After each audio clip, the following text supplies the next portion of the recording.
Whoa. I'm guessing I'm live. I don't know. I don't know if that little star means I'm live or not. Hey, folks, this is Mike. Welcome back, everybody, from, yeah, there we have it. Mike's Magic Resto Detailing here in Sharpsburg, Georgia. There we have it. Here we have it. Put this up here out of the way. See there? Folks, I wanted to make a fairly quick video today as the work progresses on this Dodge Viper, beautiful car, V10, 97 Viper, what do they call it, GTS Sparkle Edition, V10, about 600-700 horsepower. Ooh, yeah. Only 1 of 7 made. Holy cow, that's pretty rare, folks. This is a 6-figure plus car. And the reason I wanted to go through that litany again is today I'm going to explain to you guys what is my dilemma about this car and what the owner originally contacted me about. He had had some paint work done, rear quarter panels, the hood. Okay, fine. For whatever the reason, I don't remember. Hey, Mr. Moore. I don't remember why he had this painted and the hood on both sides. But he also told me that he had been informed the entire vehicle had been ceramic coated prior to his purchasing it. Okay, fine. Okay, fine. So therefore, after he had these panels painted or repainted, he wanted me to ceramic coat them so the entire car would once again be ceramic coated. I don't know who did the work on this car or why they did what they did or didn't do what they didn't do. I just don't know. But what I wanted to demonstrate to you is, let me get my little inspection light here. You can see all that scratching. This is fresh paint, folks. It's only about a month old. It has not been washed, at least not by the customer, maybe at the body shop after they got ready for it to leave. But to me, Mr. Moore, this is a prime example of a body shop not doing what we call finishing down.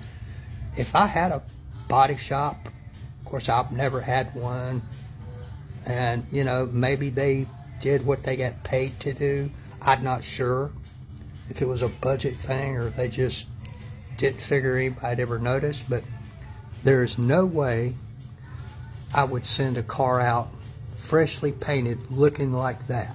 No way in hell. And I damn sure would not send a paint job out of my shop as a detailer and paint correction, paint enhancement guy with the paint looking like that. That, Mr. Moore, is terrible. Okay, so here we have a surface that's been repainted, freshly repainted, about 30 days ago, because you have to wait about 30 days usually before you have somebody like me put some sort of protection on this new paint, because it's still outgassing and all that kind of stuff. Now, the door, as I understand it, was not repainted, but has been ceramic coated. So let's see if we can tell the difference, Mr. Moore. I sure as hell can't. So I don't know. Can you tell the difference, Mr. Moore? Repaint, no coating, not repainted. Let me see if I can catch that. And supposedly ceramic coated. I'm not so sure about that. I don't know. But if this has been ceramic coated, whoever did that did little, if any, buffing before they applied the coating. And I've had many people ask, well, do you have to do paint enhancement and buffing before you apply the coating? Technically, the answer is no, you don't. As long as you get the paint absolutely clean, the coating will adhere. And some coatings, the better higher end coatings, will provide some filling capabilities to this. Apparently this one did not. And I mean, good gracious. But when you apply coating or ceramic coating, titanium or graphene coating over the top of scratches like this, as I'm fond of saying, what you get is shiny scratches. And apparently that's what we have here. I just don't know. But to me, this looks suspiciously just like this. Maybe this one's a tad worse. You folks can be the judge of that. But there ain't a whole lot of difference. And folks, my dilemma is what I'm being paid to do and what was in the budget is to recoat this panel. Not paint correct it, not get rid of the scratches, but simply to recoat it, which means when I got done, it would look just like this one. Well, folks, on a six-figure car like this, as I said earlier, no, sir. It's not leaving my shop like this. No way. I am not putting a coating over the top of that. It's not going to happen. Is it in the budget? Not really. Am I going to let it leave out of here looking like this? No way. No way. Okay, like I said, they repainted these two panels and the hood, and I can guarantee you, for those of you who haven't seen the previous video or the photos I posted, I'm not sending it out like this, but let's walk up here and take a look at the hood, which was repainted and was scratched just like that. Now, this has no protection on it at the moment. The last thing I'll do will be applying the coating. But folks, when paint leaves the body shop and gets coated and all that, it should look like this. There are virtually no scratches left. Virtually none. Was it a slow, time-consuming, tedious process? You betcha it was. But now, this hood is ready for a coating. And you will not have shiny scratches. That, to me, is what it's all about. Of course, I had all the way down to there, because this is part of the hood. And it was repainted. Of course, getting around these emblems and all that was very tedious, very difficult. Some of that had to be done by hand. But, you know, now I'm faced with, okay, wasn't in the agreement. Do I do the doors? Which would mean I'd have to recoat those as well. I don't know about the mirrors. I hadn't really looked at them too close. But the roof was not repainted, but supposedly has been coated. It's a little harder to pick up on the scratching there, but I think you guys can see it. Same thing as we looked at on the door. What they ended up with is shiny scratches.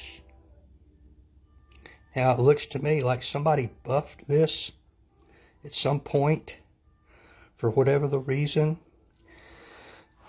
but did not do a very good job of it, and then coated it. Supposedly this has been ceramic coated. I'm not so sure about that, or if it was a lower end coating. We got the same problem with the trunk deck at the back end, the front end, on and on it goes. So, what I was contracted to do was simply recoat this panel and the opposite one, and to recoat the hood. But it became readily apparent to me, Mr. Moore, that neither was ready for a coating. This one is now, but it took, what, 2 days of work just to get it ready to be coated.